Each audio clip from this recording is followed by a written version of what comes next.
Donc le passage du jour, c'est un passage de la lettre 7, pardon, de la lettre 8. Donc c'est un passage qui va nous donner un petit peu des pistes et un petit peu des repères pour savoir comment exprimer le Père, des éléments quoi, assez concrets pour savoir comment faire pour exprimer le Père au mieux. Et donc les choses qu'on a besoin de faire avant de pouvoir vraiment exprimer le Père de façon efficace. En lisant ces lettres pour la première fois, vous pouvez déterminer où vous vous situez mentalement et émotionnellement. Êtes-vous empêché d'évoluer spirituellement par votre adhésion obstinée à vos croyances actuelles? Êtes-vous capable, après mûre réflexion, de réaliser que tout ce que vous soutenez si fortement est seulement une croyance irrationnelle? Il est absolument vital pour votre développement spirituel que vous compreniez pleinement à long terme les principes de votre fonctionnement mental et émotionnel humain. Vous croyez le comprendre, mais vous ne le comprenez pas du tout. Vous pouvez le comprendre seulement en vous extrayant entièrement de lui, en le transcendant, en allant dans des dimensions supérieures de perception et d'expérience, en entrant dans la vérité elle-même. Alors seulement, vous commencerez à percevoir que vous et toutes les autres personnes dans le monde avez vécu et dirigé vos vies, presque entièrement d'après des croyances humaines et non la vérité.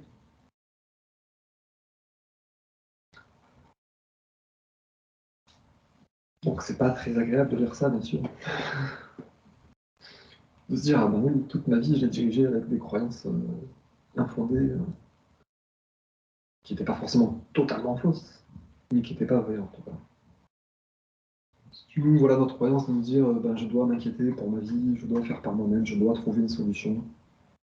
La vie est difficile, les gens sont méchants, enfin, la programmation humaine. Je ne le vois pas comme ça. Mais qui, qui fait qu'on n'est pas encore éliminé en gros. Je le vois plus comme une libération, justement. La vérité libère. Bien sûr. Là, le truc, c'est de dire, prenez conscience, en lisant ces lettres, que vous avez vécu votre vie d'après des croyances erronées, et pas d'après la vérité. En gros, vous n'êtes pas dans l'état christique. Moi, je le comprends un peu comme ça, en fait. Dire le premier point important, c'est de se dire, bah oui, je ne suis pas illuminé, quoi. Je ne perçois pas le Père vraiment. Je ne fais pas appel au Père en permanence. Je n'ai pas encore une vision totalement installée de l'amour pour tout le monde. Mais là, tu te juges comme si tu avais un challenge que tu devais atteindre, comme une compétition sportive. Ou... Non, pas du tout. Pas du tout. Non, non, c'est je me dis, je peux faire mieux que ce que je fais, en fait. C'est pas par compétition. Hein. Je lis les lettres, je me dis, waouh, ça a l'air bien l'état christique. Et je me dis, ah bah oui, moi, j'y suis pas, en fait. Donc c'est censé me motiver à exprimer le Père, quoi. Dire, bah, j'exprime pas le Père, pour l'exprimer, je vis d'après des croyances erronées, en gros, irrationnelles. Je crois que la matière est solide, par exemple, et c'est pas solide pourtant. Tu vois, c'est juste dans cette dimension-là, il me semble que c'est important, pour moi en tout cas, de me prendre conscience que ben, ce que je crois, c'est pas vraiment vrai quand même. C'est pas totalement vrai. Ça, c'est important. J'ai pas la croyance, je crois pas en la réalité telle qu'elle est en fait. Non, c'est vrai. Dans ce sens-là, ouais. C'est ça, ouais. C'est dire, mince, Dans ce sens-là, oui, d'accord. Je comprends mieux. Ouais, mais quelqu'un pourrait, alors là je fais dire oui, mais il n'y a pas qu'une réalité, il y en a plein. Puisqu'on crée sa réalité, ça aussi. Ouais, mais après, il y a, bon. On a chacun il y a plein de vérités. On a chacun notre vérité. Mais la réalité, pour moi, il n'y en a qu'une. Oui.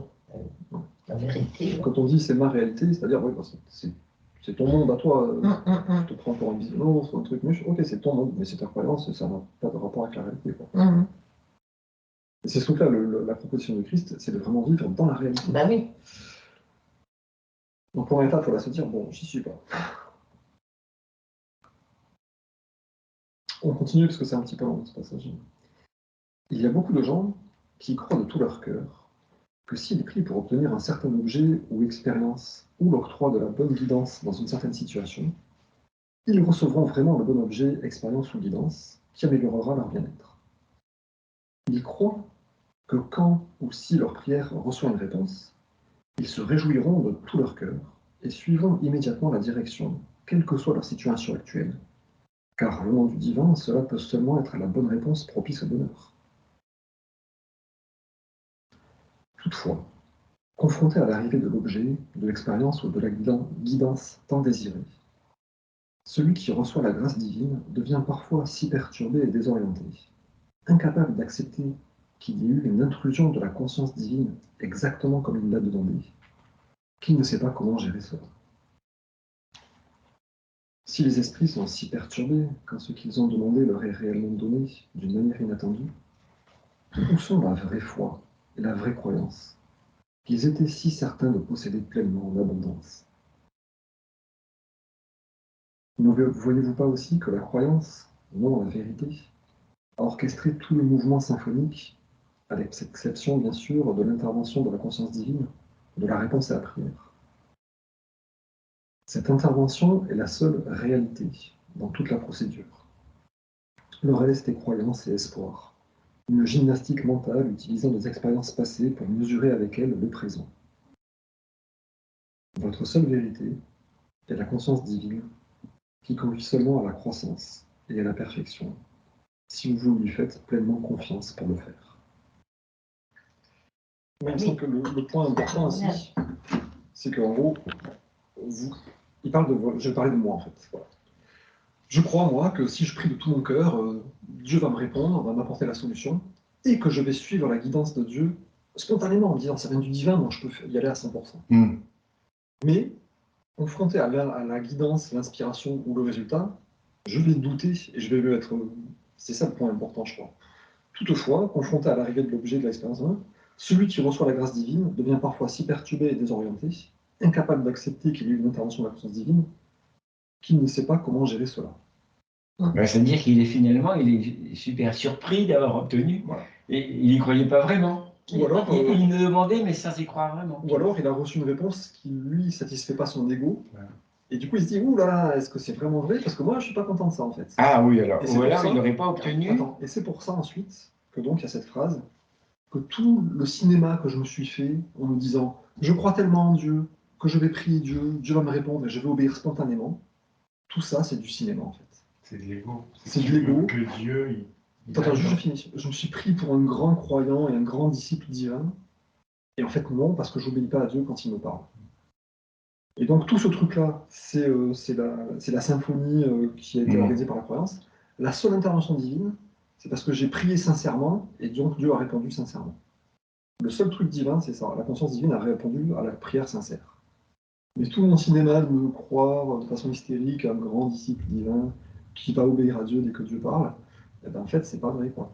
Vu que je doute et que je suis perturbé, que je sais plus comment gérer ce truc, quoi. C'est difficile de faire, de savoir exactement comment on est par rapport à ça. C'est difficile, je trouve. Alors, on demande à Dieu ou on ne demande pas, quoi. Je sais pas, alors... il dit oui, vous demandez sans demander, tout en... Enfin, c'est un petit peu fou. Il me semble que là, le point, c'est vraiment, quand Dieu répond, est-ce que vous suivez spontanément cette inspiration? Est-ce que vous faites confiance à ce qui se présente devant vous en y allant, en vous disant c'est la réponse divine, donc je peux y aller à 100%? Bah ouais. Soit tu abandonnes l'ego et tu suis l'inspiration. Imagine l'inspiration, c'est quitter ton travail. Ton ego va te dire mais c'est n'importe quoi, je vais me mettre en danger. Ah oui, alors là, ça veut dire qu'on a la réponse, mais finalement, on ne la suit pas. C'est ça On la suit pas, ouais. C'est qu'il y a un décalage entre l'ego, parce que toi, tu as fait appel à la conscience divine, mais pour aller dans le sens de ton ego, Ouais. la conscience divine te répond sincèrement autre chose que là où voulait aller ton ego. Voilà, alors c'est ça qui n'est pas vraiment marqué, c'est autre chose. Si, La réponse, Si, il c'est a différent. dit de le dire, Marc. Mais oui, mais c'est pas vraiment marqué sur ce qu'on demande là. Enfin, moi, je ne l'ai pas vu, ça. Dire qu'on a obtenu autre chose que ce qu'on demandait. Si. Non, au contraire. C'est pas on a obtenu autre chose que ce qu'on demandait. L'inspiration te fait douter, donc ça veut dire, implicitement, ça veut dire que ça va pas trop dans le sens de... En fait, il dit exactement, voilà, celui qui reçoit la grâce divine devient parfois si perturbé et désorienté, incapable d'accepter qu'il y ait eu une intrusion de la conscience divine exactement comme il l'a demandé, Ah oui. qui ne sait pas comment gérer la situation. Il y a le mot est exactement comme Ouais. il a demandé. Moi, C'est pas tout à fait ça ce qu'il a demandé alors. C'est même pas que Ouais. ce qu'il reçoit, c'est pas ce que je dis tout à l'heure, ce qu'il reçoit, c'est en décalage avec ce ouais, qu'il non, aimerait. non, c'est carrément. C'est qu'il est surpris que Dieu réponde. C'est ça. Et il y en a, moi j'ai remarqué ça dans les groupes de prière, les gens ils prient, d'abord après ils ont oublié qu'ils ont prié. Quand ça vient, parfois un mois, 2 mois, 6 mois, 1 an après, et c'est vrai que d'abord ils ne réalisent pas que ce qu'ils ont demandé est en train de se réaliser. Et c'est vrai que parfois ils sont perturbés parce qu'ils ne sont pas préparés. Moi je crois que quand on prie et qu'on veut vraiment quelque chose, il faut se préparer parce que quand vous priez, croyez que vous avez. Donc, à partir du moment où on demande, il faut vraiment se préparer à se préparer. Et puis y croire, se dire. Y croire, ah bah oui.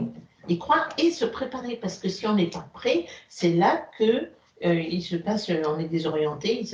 Mais pas donner une réponse humaine sur la forme que la non. délivrance va prendre. Non, non. Avoir confiance en la délivrance, enfin délivrance, je sais pas quel mot. Avoir confiance en la réponse, mais sans donner la forme, sous quelle forme elle va être. Ok, en tout cas, le point important à comprendre, c'est la croyance. Voilà. Est-ce que je suis vraiment à la hauteur de la foi que je crois avoir? Le premier paragraphe, il dit, voilà, vous vivez selon vos croyances, qui ne sont pas forcément justes. Et là, ensuite, il nous dit, bah, des fois, vous croyez avoir la foi, et en fait, vous ne le manifestez pas, en fait. Donc, c'est ce truc-là qui est important, je trouve, dans ces 2 paragraphes. Quoi. Vous croyez avoir la foi, puis en fait, quand vous avez la réponse de Dieu à votre prière, vous êtes peut-être un peu désorienté. Ouais, il n'y a pas acceptation de ce qu'on a obtenu. On est dérangé par ce qu'on a obtenu. Donc vous croyez être un bon disciple de Dieu, et en fait, il s'avère que non. On a encore l'ego qui nous dit, oui, mais est-ce que c'est vrai? Oui, mais est-ce que Dieu pourrait vraiment me répondre à moi, petite famille? Enfin, il y a tout un tas de croyances. Quoi. Parce qu'en fait, on a beaucoup de mal à recevoir les cadeaux divins. Beaucoup de mal. Il y en a plein. Je crois que là-haut, c'est plein, mais on a du mal à accepter. Le lâcher prise dont tu parles plus loin. Ouais. Et ça marche beaucoup, très très bien avec les enfants. Hein. Bah, eux, quand on lâche, à un moment donné, il y a des moments où c'est très difficile. Et quand on arrive, enfin moi, quand j'arrivais plus à un moment donné, je remets, avant aussi je demandais, mais à un moment donné, je remets tout. Et là, il se passe des miracles. Ouais. En plus, on en est témoin plein de fois. Ah là là, ça c'est fou ça. On a du mal à s'y mettre. Évidemment, là, comme tu dis, le voir chez nous, pas le voir chez soi. Ah ouais. C'est plus intéressant. Les autres, ça la regarde que.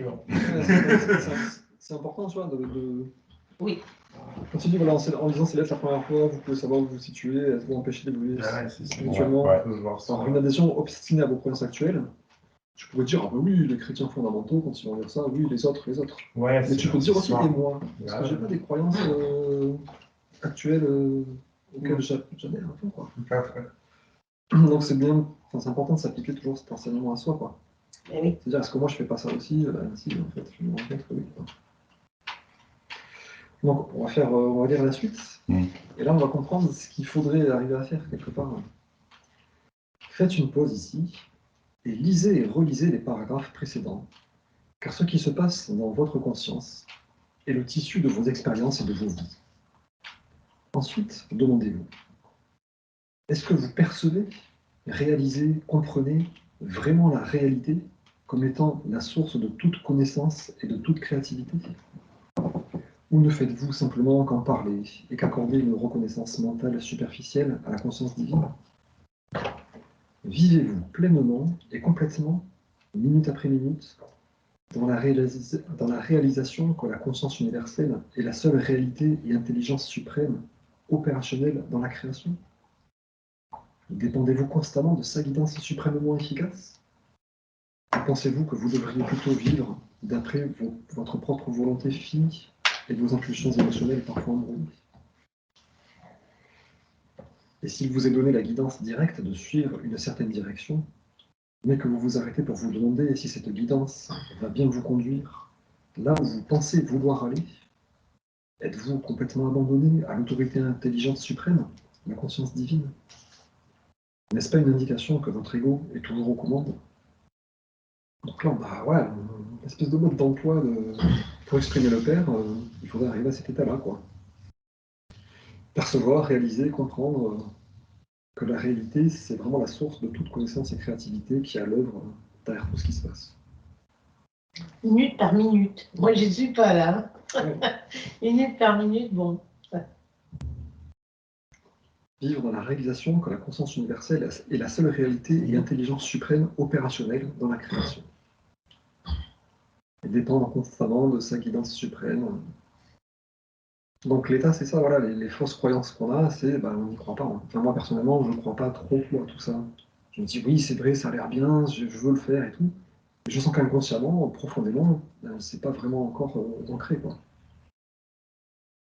Il y a des moments, j'y arrive. Il y a des moments, comme on disait tout à l'heure, je retombe dans les vieux schémas et des vieux trucs.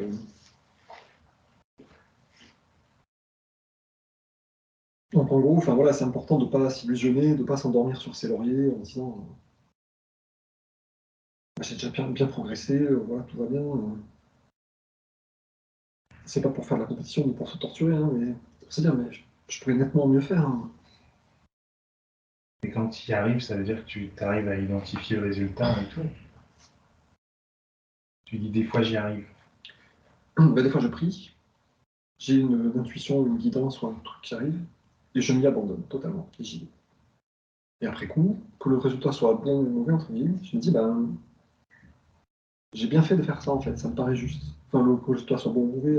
Mais il n'est pas mauvais, il ne peut pas être mauvais. Il ne peut pas être vraiment mauvais. Mais je veux dire, indépendamment du résultat, je me dis, c'est bien, j'ai fait ce qu'il fallait en fait. Et ça se manifeste du coup dans ton quotidien après. Oui, parce que c'est vrai que le résultat est rarement mauvais quand même. Voilà. C'est qu'il y a quand même des résultats positifs, et tout s'est bien passé, comme vous disiez tout à l'heure, c'était vachement agréable pour tout le monde. Et ça augmente pas ta foi petit à petit, ton lâcher prise. Si. Mais je vois que c'est pas suffisant, c'est pas permanent, tu vois. Et je suis encore dans des trucs comme ça, là, bah oui, des fois je compte sur moi-même pour me sortir de mes propres embêtements, quoi.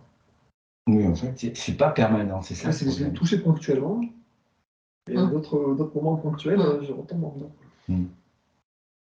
En fait, le but, c'est d'être le plus possible là et descendre le moins possible, quoi. C'est ça, en fait. Moi, je trouve ce qui est important par rapport à ce qu'il a dit avant des croyances et de la manifestation de l'imagination dans la prière, c'est vraiment d'épurer suffisamment sa conscience pour se dire, bon, je peux faire ce truc que j'ai touché ponctuellement, je peux le faire tout le temps, c'est possible. Et donc c'est ça mon but, en fait. C'est pas juste, tiens, de temps en temps j'y arrive, ça me rassure, je suis super content, je m'en gargarise avec mes amis, oh le divin a répondu, c'est génial. Mais ça c'est bien, parce que ça, il le dit. Vaut mieux se voir dans ce sens-là, ça augmente la foi. Oui, de témoigner. Ouais, le témoignage réunissez-vous pour dire justement les grâces que vous recevez. Témoigner, bien sûr, c'est ça qui fait monter. Parce que je pense qu'il faut plus aller dans ce sens-là que se dire, oh mince, je ne l'ai pas atteint sur ce point-là. Vaut mieux voir ce qui va que ce qui va pas. Bah ouais, je disais pas ça méchamment, mais... Non, mais ça n'empêche pas qu'on puisse voir encore, bon, bah tiens, là, tiens, j'ai chuté encore, bon, bah voilà, c'est tout, c'est juste non, c'est vrai, il faut être lucide, ça je suis d'accord. Voilà. Mais au niveau émotionnel, il ne faut pas se... Ah non, je suis trucidée. Non, c'est pas le cas, je crois pas que ce soit. Justement, c'est pas pour se le reprocher en fait, mais c'est pour s'inviter à faire mieux, à grandir. Se dire par exemple, tu vois, est-ce que vous percevez, réalisez, comprenez vraiment la réalité comme étant la seule source de toute connaissance et toute créativité? Non, mais bon. Minute par minute. J'aimerais bien y arriver, quoi, tu vois. Ouais. Se dire, non, mince, c'est vrai que je suis content, là, on fait des réunions, on est sympa, ça se passe bien, mais ah ouais, putain, j'en suis pas là, je pourrais arriver là, c'est vrai. Bah, j'ai envie d'y arriver, quoi. Allez, c'est pour demain, Marc. Tu sais, il suffit. Ouais, mais tu vois, si ta foi est grande, hein, c'est pour tout de suite. Hein. Dans l'idée, c'est pas pour se flageller de dire que j'y arrive pas, c'est pour dire, putain, en fait, on pourrait vraiment y arriver tout le temps. Bah ouais, vas-y. Ouais. On y va, on va puiser dans la source. C'est vrai que c'est un peu fatigant parce que je me fous pas la paix du coup. Bah non, t'es pas en paix. Hein. Je te taquine. Je vais toujours me dire, ah mais non. Bon, continuons. Hein.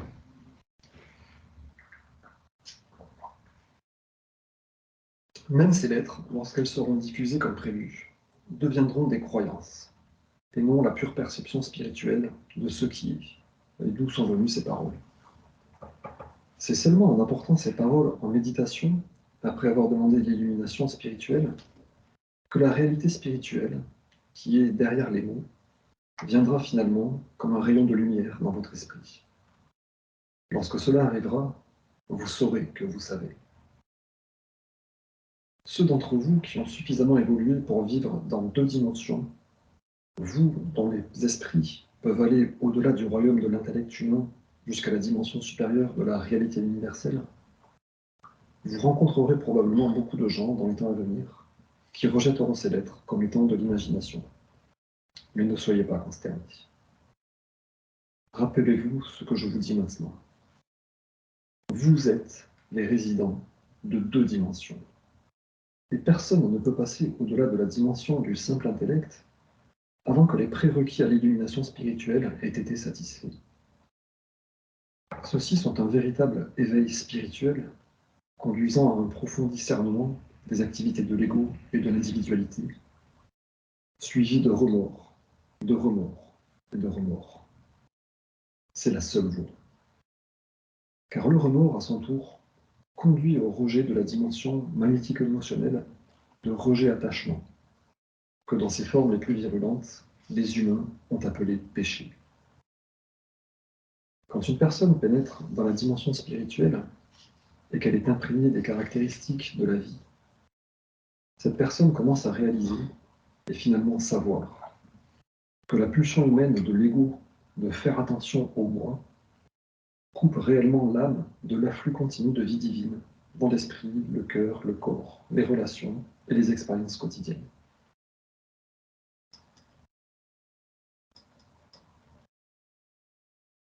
Donc là, on a un fameux passage sur ces fameuses 2 dimensions.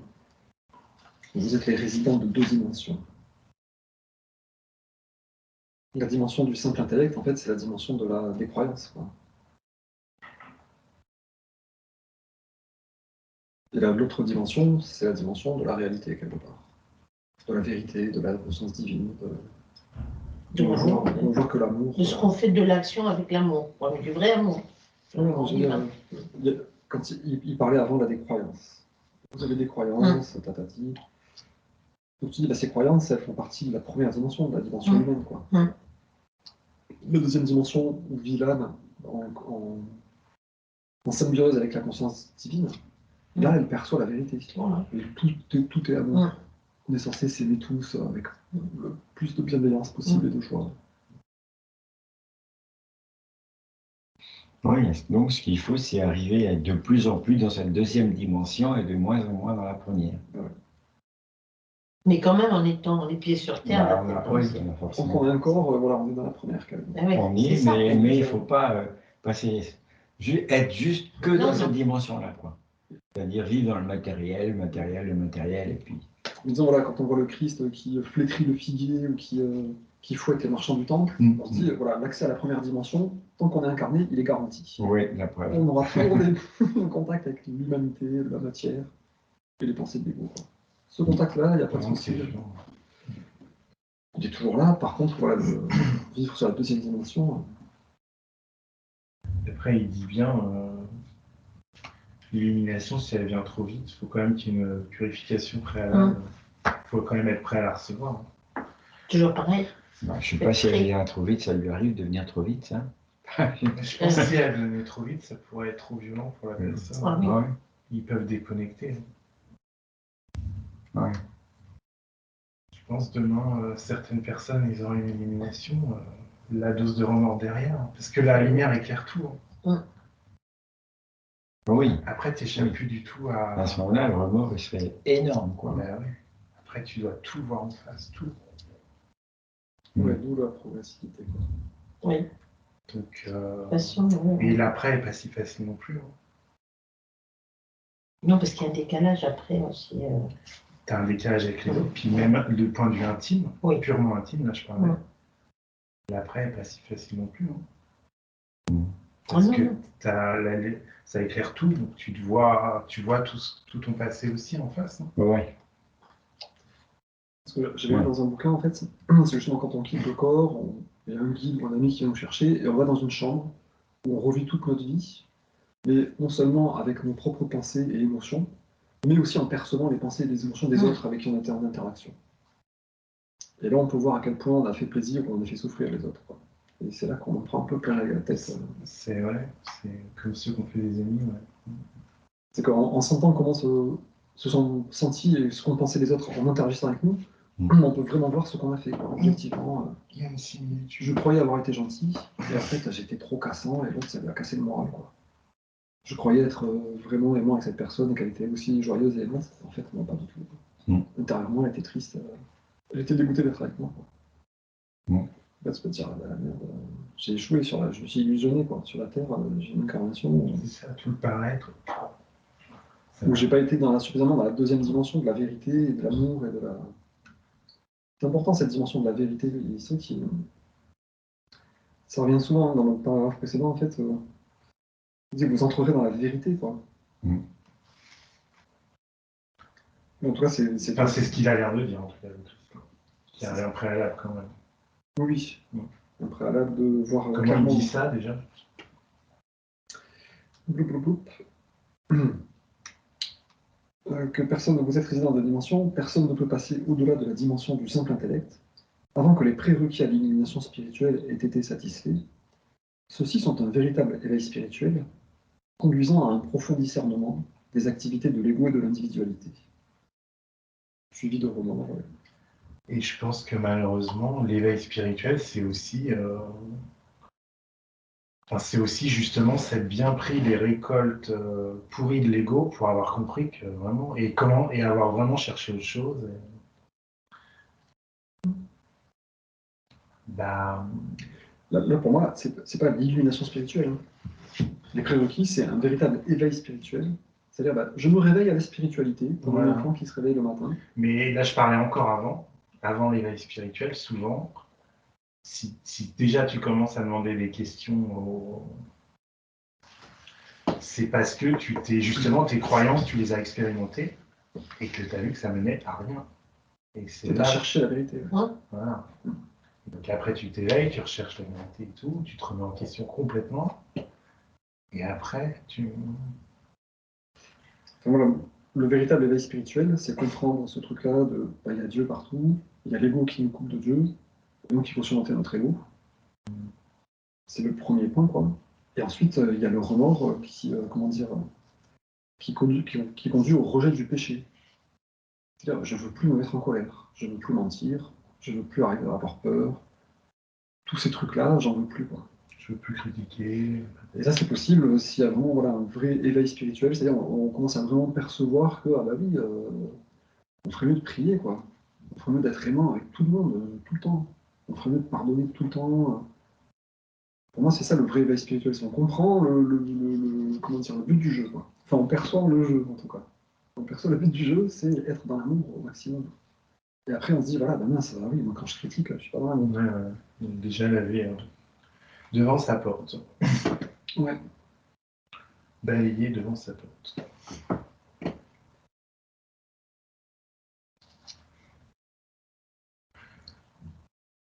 Mais bon, ce qui est quand même un peu rassurant, il y a un autre passage, quand il parle des deux dimensions, il dit que vous pouvez exister sur deux dimensions. Là, vraiment, il dit, vous êtes les résidents de deux dimensions. Oui, parce que même celui qui est complètement dans l'ego, il est inconsciemment dans les deux dimensions. Voilà. Il est inconscient. Bah oui, il le dit, hein, c'est bien la dimension qui gère ton système digestif, c'est pas ton ego, hein, qui te fait digérer, qui fait pousser le bébé. Ton ego, il est vraiment limité, hein, il comprend rien à tout ça. Hein. Il peut pas être partout à la fois. Hein. C'est ça qui est nul en plus avec l'ego, c'est que tu concentres un truc humain sur un petit truc pourri, alors que si tu lâches l'ego, en plus, tu as accès à... C'est beaucoup plus beau en plus. Ouais. Tu as accès à un truc beaucoup plus global. Lumineux. Lumineux, puis beaucoup moins égocentré sur un truc nul en fait. C'est vraiment pourri l'ego. C'est vraiment pourri l'ego. Il y a tout intérêt à le lâcher. Hein. En plus, ça fait du mal et ça fait du mal aux autres. Ça te ramène de magnétique, des schémas électromagnétiques, de ce que tu as créé de pourri. Ouais, et puis il n'apporte pas vraiment quelque chose de satisfaisant même pour soi, quoi. Quand on est à fond dans l'ego, finalement, on n'arrive pas à obtenir vraiment quelque chose de satisfaisant. Ah ouais. Voilà, oui, pour exprimer le père, on a quand même plusieurs éléments sympathiques, quoi. C'est-à-dire, bon, il faut vraiment que je croie à la réalité, que je lâche mes croyances erronées. Il faut que j'arrive à suivre les directives du Père quand il répond à ma prière. Il faut que j'arrive à les suivre volontairement et sans être paniqué en disant oui, oui, le Père peut répondre vraiment, je peux faire confiance. Et après, c'est comprendre ce truc-là, et je dois vivre minute après minute, dans la réalisation que la conscience divine me donne tout ce dont j'ai besoin, et que c'est la réalité, l'intelligence suprême qui est opérationnelle dans toute la création. C'est ça la vraie force de création. Et donc pour arriver à ça, voilà, il faut avoir un aperçu de la réalité avec un éveil spirituel et surmonter, percevoir du coup grâce à ça l'activité de l'ego, et s'efforcer, s'entraîner et s'acharner à surmonter l'activité de l'ego, quoi. Jusqu'au bout, jusqu'à l'illumination. Continuez. Paragraphe 17.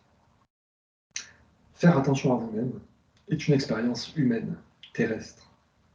Un abandon total et sincère de l'individualité à la vie père enlève le blocage entre la dimension spirituelle et l'âme. La personne n'a plus besoin de faire attention à elle-même. Tout ce qu'est la vie divine afflue maintenant dans son corps, son esprit, son cœur, ses expériences et ses relations. Une telle personne vit selon son instinct et suit ses pressentiments, qui fonctionnent toujours parfaitement à long terme. La vie divine est toujours là pour que l'on y accède, chaque fois qu'une personne abandonne sa volonté propre et se tourne vers cela pour chaque besoin. Vous devez vous rappeler que je me réfère au moment où vous pénétrez dans la dimension humaine de l'intellect et où vous dépassez votre confiance en l'intellect et dans les moyens matériels pour obtenir ce que vous voulez de la vie. Beaucoup de gens pensent qu'ils ont atteint ce point de développement spirituel, mais ils s'illusionnent. Quand vous abandonnez la logique et que vous savez, au-delà de tout doute, que vous pouvez vous fier totalement à la guidance pour accomplir des buts inspirés, votre vie change. Les bienfaits affluent dans votre expérience quand vous réalisez pleinement que la conscience divine est la réalité non perçue, la puissance, au travail derrière les apparences extérieures de votre vie. Utilisant une force d'énergie intelligente pour manifester ce dont vous avez besoin. Vous n'avez pas à renier les apparences ou à déverser votre puissance de pensée dans une situation que vous cherchez à résoudre. Tout ce que vous avez à faire, c'est abandonner votre volonté propre et savoir qu'alors que votre intellect limité cède, de même la réalité infinie s'installe pour ordonner votre vie d'une manière complètement nouvelle, pour vous sevrer de tous vos soutiens du passé, apporter à votre esprit une nouvelle vision pour une nouvelle entreprise, et pour vous conduire dans de nouveaux domaines d'activité. Mais lorsque cela vous arrivera, vous devrez être prêt à laisser aller complètement. Vous devez relâcher votre prise sur les sécurités du passé, et savoir que des sécurités encore plus grandes, d'une nature différente, vous attendent alors que vous suivez votre inspiration. Puisque cet état d'existence spirituelle humaine et de bien-être harmonieux dépend entièrement de la capacité de la personne à établir un contact véritable avec la réalité divine, il est impératif de retourner encore et encore à une étude approfondie de la réalité divine elle-même et de la manière dont la pulsion de l'ego est sans cesse au travail dans la conscience humaine, bloquant les instructions intuitives de la vie divine dans l'esprit. En ce moment, vous vivez une existence obscure et pesante, au lieu de vivre consciemment et d'entrer dans la conscience divine, et de permettre à cela de pénétrer, de réjouir votre pensée et vos expériences de vie. Vous resterez enfermé dans le cadre mental-émotionnel des impulsions électromagnétiques, jusqu'à ce que vous vous engagiez jusqu'à ce que vous engagiez votre force de volonté à dissoudre consciemment le tissu de vos croyances humainement conçues, et que vous en veniez à voir clairement que votre réalité est la conscience divine, non votre famille ou votre compte bancaire. Lorsque vous atteindrez cette perception, vous entrerez dans la lumière, et la lumière demeurera en vous.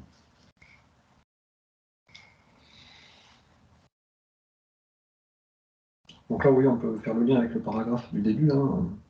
Vous vivez selon des croyances erronées et pas seulement selon la vérité. Là, on voit ce que c'est que vivre selon la vérité, en fait. Vous avez renoncé à votre volonté propre, et vous savez que la réalité infinie prend le relais pour ordonner votre vie, pour vous sauver de vos soutiens passés erronés, pour apporter une nouvelle vision à votre esprit, pour une nouvelle entreprise, contribuer au bien commun au lieu de se penser à soi. Là, il parle après illumination.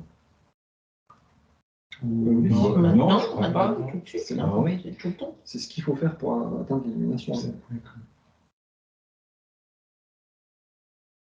Faire attention à soi-même, ça coupe... Qu'à soi. Il n'a pas dit ne pas faire. Il dit ne penser qu'à soi. Hein. C'est pas pareil que ne pas penser à soi. Enfin, c'est ne penser qu'à soi. C'est important de penser à soi. Ça, c'est l'ancienne et aux traduction. autres. C'est l'ancienne traduction. Ah ouais? C'est parce que le but, c'est pas je pense qu'à moi. Non, il faut que je pense à moi et aux autres. C'est prendre soin de faire attention à soi. Prendre soin de soi par soi-même, en gros, c'est une erreur. Il faut que la vie divine prenne soin de moi et que moi, je compte sur la vie divine. Ah mais oui, oui, d'accord. C'est pas je fais attention à moi et ensuite je prie Dieu, quoi. Ah non, bah, c'est toujours ça, il n'y en a pas. c'est faire attention qu'à soi. En fait, c'est faire attention à soi en général. Se soucier de son... Et puis après, se soucier des autres. Il ne faut pas se soucier, en fait. C'est ça le truc. Quoi. Bon, en fait, il ne faut pas se faire du souci pour soi-même, en fait. On va se dire que finalement, on aura tout ce qu'il faut pour toujours se sortir de tous les problèmes qui nous arrivent, qu'il n'y a pas à s'inquiéter pour soi. Si on se remet à la conscience divine, eh bien, on n'a plus besoin de se faire du souci pour soi-même. À condition de l'écouter après et de la suivre. C'est ça. À condition d'écouter la conscience divine. Si on s'en remet minute par minute. Voilà. Et qu'on l'écoute. C'est ça que tu voulais dire. C'est quand même très clair. Hein, c'est un abandon total et sincère de l'individualité. Oui. On dit waouh. La personne n'a plus besoin de faire attention à elle-même. Tout ce qu'est la vie divine afflue maintenant dans son corps, son esprit, son cœur, ses expériences et ses relations. Donc elle ne fait plus attention à elle-même, en fait. Non. Elle est dans un flux de tout va bien, tout va se résoudre en permanence. Voilà. Pour moi-même, de toute façon, Pour tout moi va et les bien. autres. Donc je peux m'intéresser aux autres et m'occuper des autres, puisque pour moi... Et je reste focalisé sur cette puissance intelligente aimante qui est partout à l'œuvre. Ouais. Et du coup, je fais plus attention à moi, je fais attention à Dieu partout. Et je suis ses instructions. Oui. Qu'est-ce qu'il dit là-bas? Vas-y, waouh, là-bas, ouais. Et moi, je fais plus attention à moi. Et ça, c'est ça, la vraie réalité, en fait. La croyance qu'on devrait entretenir, c'est ça, en fait. Là, il y a vraiment la phrase qu'il faudrait qu'on se mette vraiment dans la tête, quoi. La vie divine est toujours là pour que l'on y accède. Ben voilà, elle attend votre prière, elle est là, elle attend. Toujours là. À chaque fois qu'une personne abandonne sa volonté propre, 24 heures sur 24, 365 jours sur 365. Et c'est gratos. C'est gratos, ça pollue pas. Et ça t'est donné de base.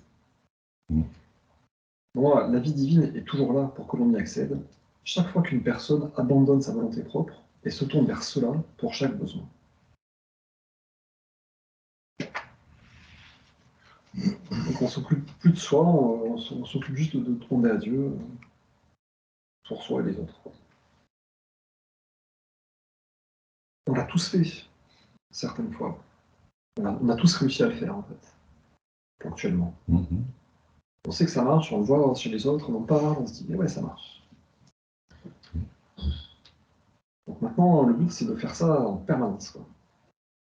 Sans se flageller parce qu'on n'y arrive pas en permanence. Hein. Mais se dire, mon objectif, c'est de le faire en permanence. Je vais être patient avec moi-même et bienveillant. Je vais me pardonner mes chutes et mes erreurs et même mes périodes où j'ai envie de tout envoyer balader parce que j'ai envie d'aller dormir sur mon canapé. Me dire, ok, ça va revenir de toute façon. Le seul but sur Terre, c'est l'illumination. Donc, quoi que je fasse, à un moment, je reviendrai à ce truc-là, me dire, bah oui, il faut que j'arrête l'illumination, quoi. Toutes les possessions, toutes les expériences rigolotes, tout ce qu'on veut de gratifiant au niveau de l'ego, ça ne va jamais nous satisfaire. On aura toujours ce manque au fond, on aura toujours envie d'atteindre au final l'illumination. Donc soyons patients, soyons bienveillants, et mettons-nous ça en objectif. On est sur la route, on est guidé sur la route. Remords, là, c'est fort, hein. Remords. Ah ouais, 3 fois. Le remords, le remords et le remords. Ouais. Donc ça aussi, c'est normal, tu vois. On ne peut pas se dire, ah, j'ai du remords, je me flagelle, ah, je suis nul, il faut que j'arrête de me faire du mal. C'est qu'il faut juste transformer ce truc-là en se disant, ben, je suis bienveillant avec moi-même, voilà, ça fait des millions d'incarnations que je fais n'importe quoi, Non, mais oui. comme les autres, donc bon. Faut pas non plus que je m'en veuille, je suis un peu un boulet, ok. Comme les autres, je vois avec les Mais autres. je parlais pas par rapport à ça. Je parlais par rapport au fait que tu n'aies pas eu d'expérience d'illumination. Mais avoir du remords pour tout ce qu'on a créé de souffrance et tout, ouais, évidemment. Non, mais aujourd'hui, voilà, je me dis, ben, je veux abandonner mon individualité pour suivre l'inspiration divine. Ben, j'arrive pas à 100% du temps.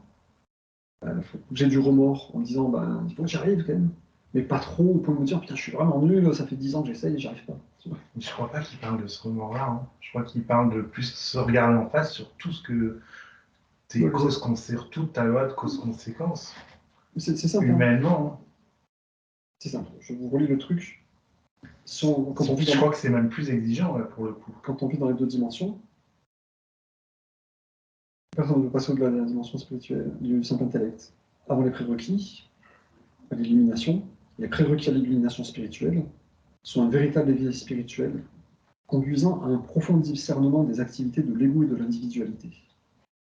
Ouais. Donc le discernement sur l'activité de l'ego et de l'individualité. Et ça, c'est pareil, c'est H24. Voilà, c'est le passé, mais c'est aussi le présent. Je me dis, ben, j'ai envie, je vois que c'est juste d'exprimer Dieu. Après, là, c'est personnel. Hein. Ça, je vois que en fonction de sa vie. C'est important d'exprimer Dieu en permanence, mais je vois l'activité de mon ego qui me pousse à critiquer, en fait. Merde. Et parce que j'ai ce certain degré d'éveil spirituel, je peux voir cette activité de l'ego et me dire, ah ben non, il faut que j'arrête, dis-moi. Et donc j'ai du remords de me laisser aller à cette activité de l'ego. Ouais, et puis c'est même... Et puis ça peut être aussi sur des trucs du passé et tout, hein, je pense. Oui, bien sûr. C'est une grosse prise de conscience. Le passé, tu vois, c'est une première couche, je pense. Après, il y a une deuxième couche, c'est bah, aujourd'hui, voilà, j'ai plus, moi personnellement, voilà, j'estime qu'avec mon passé, j'ai fait, j'ai fait la paix, tout va bien. Mais je vois que je suis dans l'ego beaucoup, quoi. Et c'est là qu'il faut que je me batte contre moi-même, quoi. Il y a plus de... C'est plus papa-maman, ou les autres, ou le travail, ou les Illuminati. C'est de moi-même, j'ai pris une décision et je n'arrive pas à m'y tenir, quoi. Donc je me dis, bon, bah mince. Tu vois. Là, j'ai besoin de prier, de purifier ma conscience. Parce que je vois, c'est pour ça qu'il parle de ce truc de croyance, que c'est très important pour nous de comprendre le fonctionnement de notre conscience, ces mécanismes de croyance inconsciente, de trucs automatiques. Alors le remords, c'est un mot fort, hein, c'est plus fort que regret. Hein. Voilà. Remords, parce qu'il y a regret, on peut en avoir du regret, mais là, c'est même pas regret, c'est remords. C'est mort, tu as fait le truc et ça a eu des mauvaises conséquences. Et tu en prends conscience et là, tu es trop mal. Et là, tu as du remords. Par contre, il faut être pas suffisamment abattu pour pouvoir réagir. Tu cherches plus les Parce que si on a tellement remords qu'on est tellement abattu, et oui, voilà. À ce moment-là, tu peux passer par une phase d'abattement. Ça, c'est terrible, ça. Parce que là, on sent, quand on est une phase d'abattement, on s'en sort pas. Quoi. Oui. Ben ouais, mais il faut, malheureusement, si... C'est pas vraiment... Enfin, le remords, hein, comment dire. Je vous relis le passage ensuite. Hein. Suivi de remords et de remords, c'est la seule voie. Car le remords, à son tour, conduit au rejet de la dimension magnétique émotionnelle de rejet-attachement, qu'on a appelé péché dans ses formes les plus virulentes. Donc, le remords amène à une réaction. À rejeter le péché. Voilà. Bah, recréer les nouveaux Voilà. schémas d'action. Ouais. C'est la mort, en fait, d'une certaine mort de l'ego. C'est une petite mort. Ouais. Petite mort de l'ego qui permet de rebondir. Et repartir De dans la repartir. vie. À partir du vide, enfin, Se recréer. de recréer un ego qui va dans le sens de la vie. Ouais, De puis surtout, créer. je vais juste vous lire la suite, parce que avant d'aller trop vite, de dire, oh, allez, c'est déjà fini, c'est de se dire, voilà, quand une personne pénètre dans la dimension spirituelle et qu'elle est imprégnée des caractéristiques de la vie, elle commence à réaliser et finalement savoir que la pulsion humaine de l'ego de faire attention au moi coupe réellement l'âme de l'afflux continu de vie divine. Donc le but du remords, quelque part, c'est de se dire, ben, penser au moi, avoir peur pour moi, voilà, en fait, ça me coupe de Dieu. Tu peux venir, s'il te plaît, excuse-moi. Quand une personne pénètre dans la dimension spirituelle, qu'elle est imprégnée des caractéristiques de la vie, elle commence à réaliser et finalement savoir que la pulsion humaine de l'ego de faire attention au moi coupe réellement l'âme de l'afflux continu de vie divine. La pulsion humaine de l'ego de faire attention au moi coupe réellement l'âme de l'afflux continu de vie divine. Et là, il ne parle plus du remords, ça vient après, ça. C'est juste après. Hein. Ouais. Le remords est conduit au rejet de la dimension d'attachement, rejet qu'on appelle L'ego, ouais. qu'on appelle le péché. Hein. Et quand on pénètre dans la dimension spirituelle, donc Ouais. juste après ce truc-là, Et après, tu agis depuis la dimension spirituelle. on comprend que penser au moi, faire attention au moi, ça coupe de Dieu. Voilà. Et tu l'expérimentes même. Mais je veux dire, penser au moi, Et tu es même moins joyeux dans ces moments. penser au moi, pour moi, c'est l'activité de l'ego, en fait. Ouais, tout à fait. Et donc, c'est Bien le sûr. péché, en fait. Et donc, c'est l'objet du remords. Donc, tu vois, c'est ça. En fait, le remords... Parce que, attention, péché, il dit bien ceux qui, dans les excès de l'ego, il met le mot péché. Dans les formes S'il y a un les plus moment, violentes. tu te plains un peu. Bon. Non, mais en gros, c'est pour dire le remords. L'état spirituel doit conduire au remords, qui doit conduire à il faut que j'arrête de penser à moi, en fait. C'est ça, quoi. C'est pas pour se flageller, j'ai fait du Non, péché, mais c'est mal. c'est pas l'assumation. Ouais. C'est se dire, il faut que j'arrête de penser à moi et que je prie Dieu, quoi.